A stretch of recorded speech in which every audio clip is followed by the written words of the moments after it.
It all started late one night, when I stumbled across a post buried deep in a forum that hadn't been updated in years. Some obscure part of the internet where people talk about bootleg Pokemon hacks. The post was short, no images, no tags, just the question, anyone else remember GODS.ROM? That was it. There was no context, no comments, or no replies. But when I refreshed the page, the post was gone, like it had never been there at all. For a second I thought maybe I'd imagined it. Maybe I was tired. Maybe it was just one of them late night hallucinations. But then a message came through. No username, no icon, just the words that said, "You're ready." And attached to the message was a file named GODS.ROM. I should have deleted it. I should have blocked the sender. But I didn't. I downloaded the file, ran 3 viruses, and it was clean every time. I loaded the game onto my emulator, and it booted almost instantly, with no start screen and no logos, just blackness, and then a voice through my headphones. "Welcome back." Then a character loaded on screen. He was already named, but it wasn't a generic name like Player 1 or Hero. It was my real name.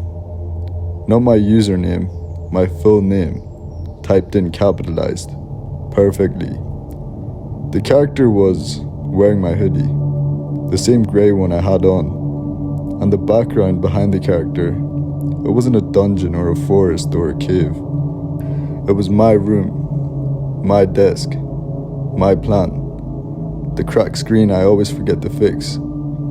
I paused the game, and then from somewhere behind me I heard something move. A single wet step on my floorboards. I shut the laptop and walked out of the room, made a cup of coffee, told myself I imagined it, and then I went back in. But when I went back in, the laptop was back on, even though I had shut the lid. The game managed to still keep running. But now the character wasn't just standing in my room. He was walking through corridors I didn't even recognize. Stone walls, flickering torches, whispers echoing in a language I didn't even know but somehow felt familiar. Like I'd heard it in a dream, or a nightmare.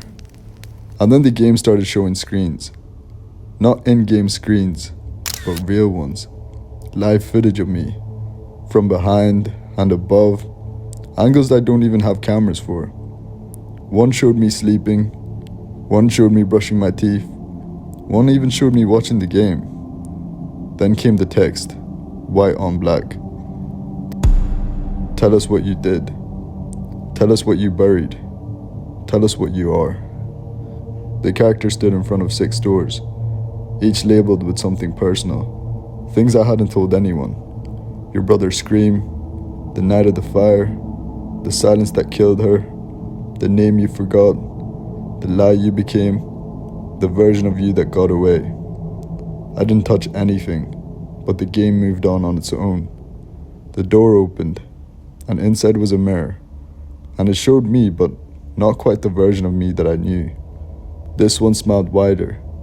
This one didn't blink. This one looked like he already played the game and won.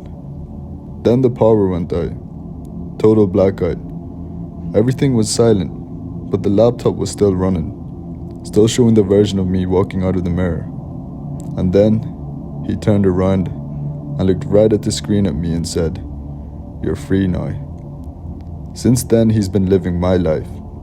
He goes to my job, uses my voice, knows my passwords, laughs like I used to, smiles in pictures I don't remember taking.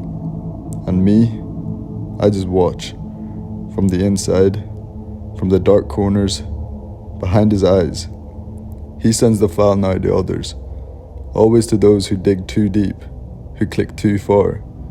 He sends it with one sentence, "You're ready."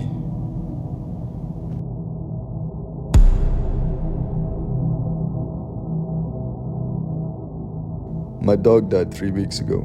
We called him Murphy. He was a 12-year-old golden retriever who had cancer. It all happened so fast. One day he was chasing birds in the yard, the next he couldn't even stand. I was there when the vet gave him the injection.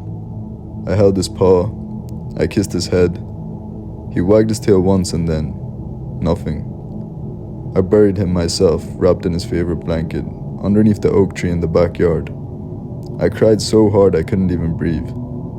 Then, 5 nights ago, I woke up to the sound of scratching at the back door. At first I thought, grief. That's all it was. Just my mind playing tricks. But then I heard it again. The scratch, and then the whine. Just like Murphy used to do when he wanted to come in after digging up the flower bed. Same rhythm, same pitch. I opened the door, but there was nothing there. But the dirt over his grave was messed up, like something had been digging its way out. The next morning I found paw prints on the floor, fresh and wet. My roommate said I was losing it, told me I needed sleep. I didn't tell him what I heard that night. A soft, muffled bark, like it was coming from inside the walls. The next day, I came home and found the front door wide open. I always lock it. Always. On the welcome mat was Murphy's chew toy, covered in dirt, bent in half, like someone with broken fingers had squeezed it too tight. That night, I woke up to breathing. Not human, but panting. Slowly I had to turn over, and there was a dog sitting beside the bed. He looked like Murphy. Same coat, same floppy ears, but something was wrong. His eyes were too dark. There was no shine, just empty black like the inside of a hole. And his mouth was too wide, with too many teeth. They weren't smiling, but they were wide. I whispered to him, "Murphy?" And he wagged his tail, fast and violent, like he remembered how to be my dog but forgot how to be real. I couldn't move. He climbed onto the bed and laid down next to me. He was cold. He was so cold. But he didn't sleep. He just stared at the ceiling, breathing, watching. By morning he was gone, but the bed smelled like wet fur and something dead. On the wall above my head, scratched in something dark, not brown, but red, were 2 words: good boy. I don't know what I let in, but I know it's not my dog. It follows me now, just out of sight, behind trees, in reflection, in the low growl coming from the vents at night. I tried to burn what was left. I tried salt, but nothing worked. The grave was empty with no bones. All I saw was fur and claw marks, like something did crawl out. But last night, I found my roommate in the kitchen. He wasn't moving. He wasn't speaking either. His neck was bent in a way that it shouldn't be. And next to him, across the tile floor, written in muddy paw prints, was he still a good boy? So if your dog dies, and a few weeks later you hear scratching at the door, don't open it, no matter how much it sounds like him, no matter how much you want it to be real. Because love might bring them home, but grief brings something else.